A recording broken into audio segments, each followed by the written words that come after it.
Step 1. Squeeze the sore shoulder muscles back and forth 20 times.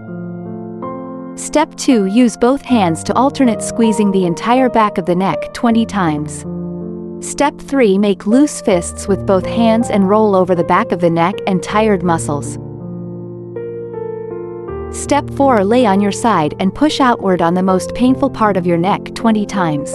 Step 5. Use your elbows to relax the entire shoulder, neck, and tired muscles. Now for the advanced neck side push.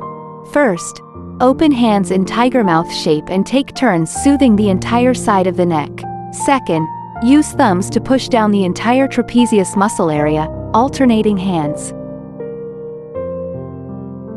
Third, make loose fists to scrape down the trapezius from top to bottom.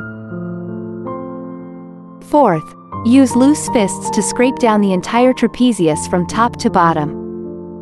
Fifth, use the curved side of a roller pin to scrape down the trapezius from top to bottom.